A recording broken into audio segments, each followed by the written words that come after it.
Char! Hello mga kapabrayan, this is Brian. You are watching again my short vlog for our today's short episode. Today is Sunday. At yes, tayo po papasok ng trabaho. Wala tayong rest day, 2 weeks. Pero last Thursday pala is holiday. So nakapahinga naman ako isang araw. So Sunday, may duty tayo. Eto na siya. Sisimula na, peak season. And for today's short episode guys, sabi ko nga gagawa tayo ng hindi man araw-araw, at least makapag-vlog tayo ulit, no? Kada vlog natin meron tayo isang topic na pag-uusapan. And pag-uusapan pa rin natin sa video na to yung mga ilang concerns para sa mga kabayan, lalo na sa mga first timers.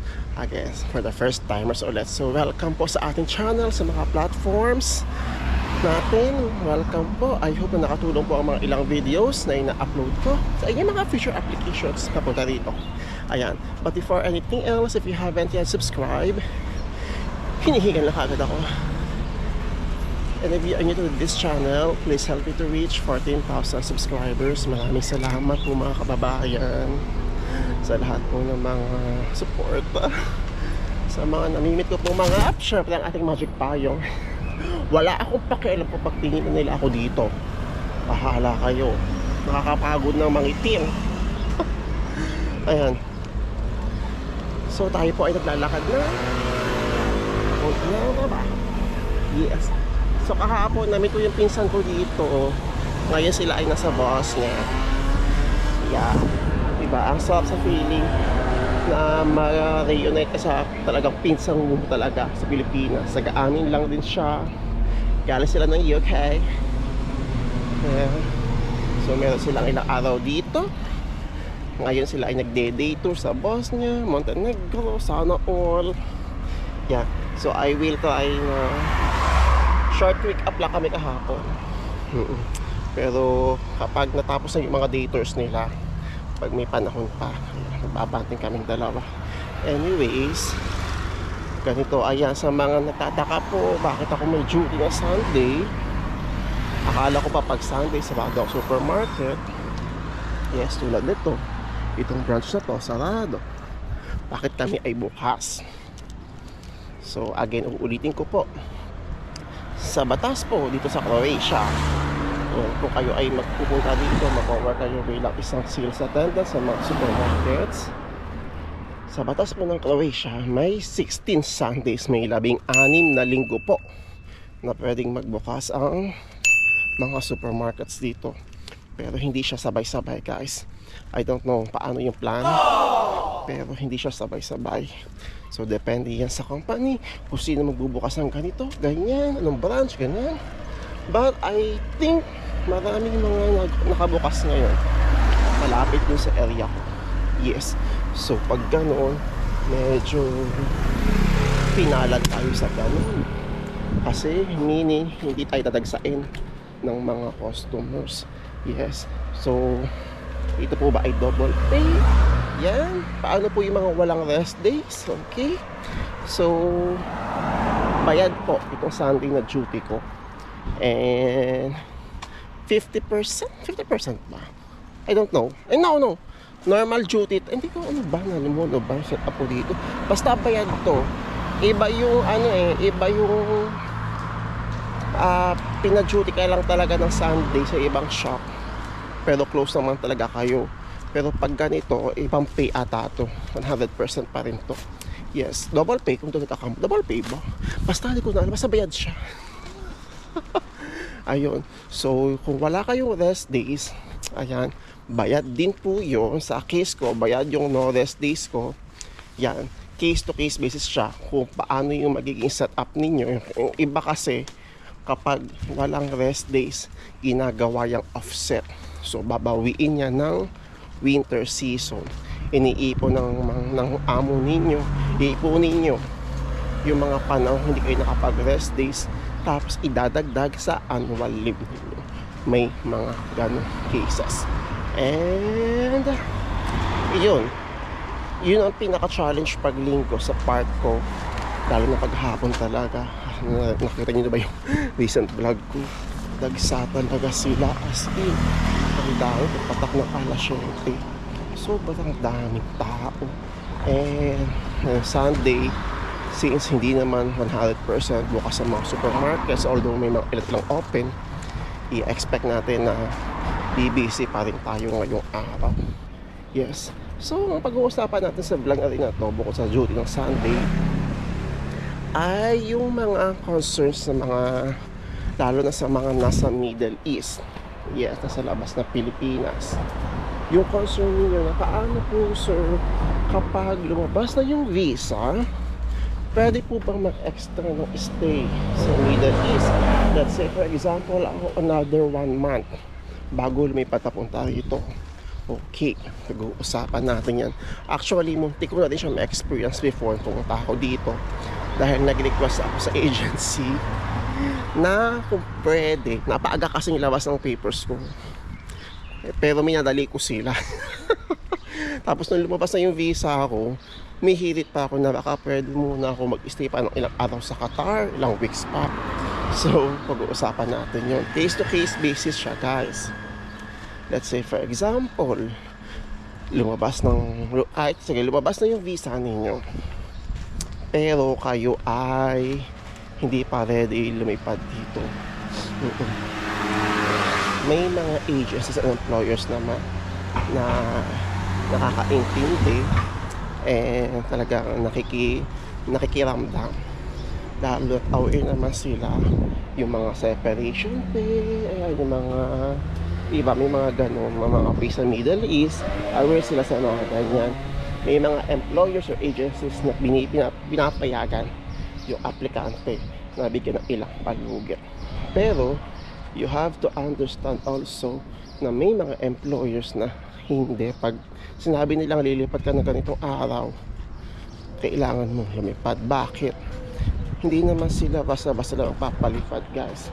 Meaning kayo ay kailangan talaga nila, lalo na kapag peak season.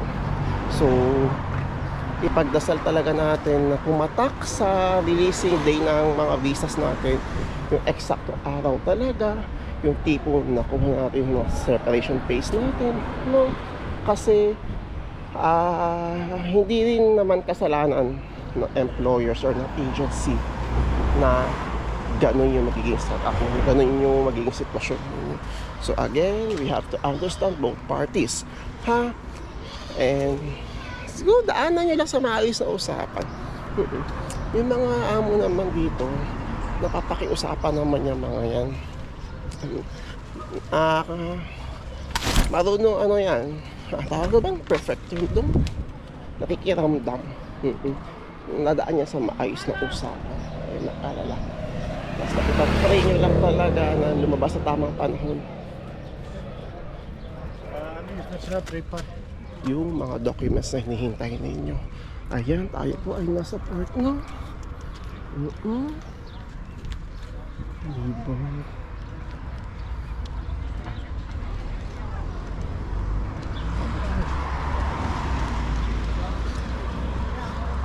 Dito guys, every Sunday talaga, siguro pag mga ganitong panahon daw nakikita nyo mostly turista. Tapos yung mga pamilya dito nasa park, mga lokal, pag Sunday talaga dito pinapahalagahan nila yung araw na to para sa kanilang mga pamilya. Bumabandi. Yung iba naman talaga ay nag-i-stay lang sa bahay, ha?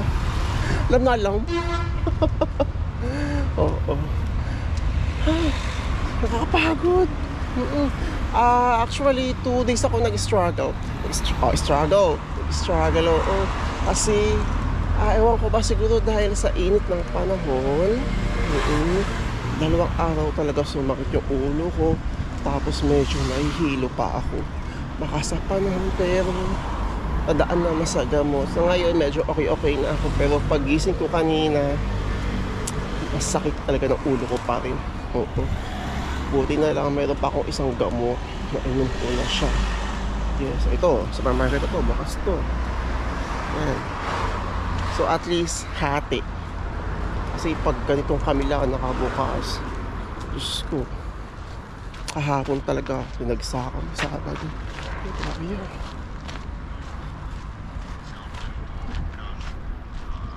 Yung port.